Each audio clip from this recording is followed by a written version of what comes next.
자, 이제 이야기 만들기를 시작해 볼까요? 이야기 만들기를 다른 말로 하면 좀 더 긴 제목이라고 말할 수도 있겠습니다. 이야기 만들기는 제목과 선택한 요약 단어들을 사용해서 문장을 만드는 것이기 때문입니다. 그래서 이야기를 만들기 전에 숫자로 요약하고 숫자로 제목 붙이는 방법에 익숙해지시라고 권해드린 것입니다. 익숙해진다면 때로는 잘 붙인 제목이 이야기 만들기를 생략 가능하게도 한다는 사실을 알게 될 것입니다. 예를 들어 볼까요? 계시록 20장입니다. 계시록 20장의 제목은 2 곱하기 10은 1000이라고 붙여보았습니다. 온전히 숫자로만 이루어진 제목이죠. 그런데 2 곱하기 10은 계시록 20장인 20이 되어야 하는데 20이 아니라 1000이라니 수식이 잘못되었다고 하시겠습니까? 수식이 아닌 제목이기 때문입니다. 그리고 읽을 때 2 곱하기 10을 2개를 더 10에 붙이면 또는 2개의 0을 더 10에 붙이면 이라고 하면 답이 1000이 되지 않나요?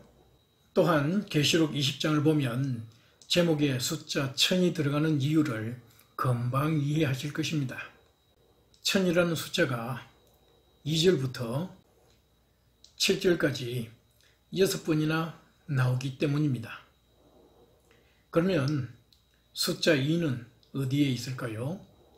2는 둘로도 읽을 수 있죠. 둘째 사망이라는 표현이 6절과 14절에서 2번 찾을 수 있죠. 더 찾을 수도 있을까요? 3절의 더 이상을 둘째라는 표현으로 바꾸면 사탄이 천년이 끝날 때까지 둘째로 나라들을 잘못된 길로 인도하지 못하게 했다 라고 바꾸 읽을 수도 있겠습니다. 사탄이 천년 통치가 시작되기 전인 지금 첫째로 나라들을 잘못된 길로 인도하고 있기 때문이죠.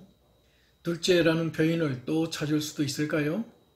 5절에서 첫째 부활이라는 말은 시간 순서상으로 둘째 부활이 있을 것임을 알리는 표현이죠. 첫째 부활이 4절과 6절에서 천년 동안 그리스도와 함께 왕으로 통치하기 위해 하늘로 부활되는 사람들을 의미하므로 시간 순서로 둘째 부활은 첫째로 부활된 사람들의 통치를 받는 5절에 나머지 죽은 사람들, 즉 천년이 끝나기 전인 천년 동안에 땅에서 부활되는 사람들을 의미함을 알 수 있습니다. 그들은 부활은 되지만 아담처럼 완전하지는 않으며 영원히 살기에 합당하다고 선언받지도 못했으므로 하나님 보시기에 아직은 죽은 사람들인 것입니다. 7절, 8절도 둘째라는 표현으로 연결할 수 있겠죠. 먼저 7절에서 천년이 끝나면, 즉 둘째로 부활된 사람들을 포함해서 모든 인류가 아담처럼 완전해지면 땅도 에덴 동산 같이 되었을 것입니다. 그때 사탄이 감옥에서 풀려날 것입니다. 그리고 8절에서는 사탄이 나라들, 곧 곡과 마곡을 둘째로 잘못된 길로 인도하는 마지막 시험이 있게 될 것입니다. 이 마지막 시험에서는 사람들 각자가 완전했던 아담처럼 여호와 하나님께 순종할 것인지 불순종할 것인지를 완전한 상태에서 선택하게 될 것입니다. 불순종을 선택한 사람들은 14절에서 죽음과 무덤도 던져져서 영원히 사라지는 둘째 사망, 즉 영원한 사망을 당할 것입니다. 하지만 순종을 선택한 사람들은 영원히 살게 될 것이므로 하느님 앞에서 죽은 사람들이 아니라 산 사람들이 될 것입니다. 이처럼 둘째라는 표현만으로도 계시록 20장의 많은 내용이 연결되지 않습니까? 그러면 10이라는 숫자도 찾을 수 있을까요? 10은 열로도 읽을 수 있고 3절의 나라들 그리고 8절의 나라들은 한자로 열방 또는 열국이 됩니다. 열이라는 숫자를 더 찾을 수 있을까요? 4절과 5절에서 천년 동안 왕으로 통치하는 첫째로 부활되는 사람들은 그리스도를 배척한 육적인 거짓 이스라엘이 아니라 열방에서 선택된 그리스도의 형제들인 참 이스라엘 사람들이죠. 또 땅에서 둘째로 부활되는 사람들도 열국 사람들인 것입니다. 이처럼 제목만으로도 장의 전체를 연결할 수 있다는 게 놀랍지 않습니까? 그러므로 이때는 이야기 만들기를 생략해도 될 것입니다.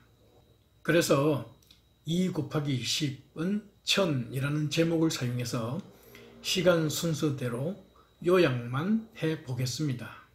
먼저 3절까지의 내용을 둘째로 열방을 잘못된 길로 인도하기 전에 1000년 동안 사탄을 묶어 두었다가 되겠죠. 그 다음 6절까지 내용은 둘째 부활을 포함하는 열방 사람들을 다스릴 천년 통치가 있을 것입니다. 그 다음 7, 8절의 내용은 둘째로 열방을 잘못 인도하기 위해 천년 후에 사탄이 잠시 풀려날 것입니다. 마지막으로 9절 이후의 내용은 둘째 사망을 당할 열국 사람들의 천년 통치 후의 잘못된 길의 선택이라고 요약할 수 있겠습니다. 이렇게 하다 보면 계시록 20장의 내용을 천년 통치와 그 직후에 일어날 일이라고 더 간단하게 요약할 수도 있을 것입니다. 이처럼 숫자로 된 제목은 때로는 이야기 만들기를 생략하더라도 장의 많은 내용을, 심지어는 장 전체의 내용을 압축 저장할 수 있습니다. 숫자로 된 제목 붙이기에 익숙해지시면 재미와 흥미도 같이 느끼게 될 것입니다. 하지만 항상 이야기 만들기를 생략할 수 있는 것은 아닙니다. 그러면 이야기 만들기는 어떤 방법으로 할 수 있을까요?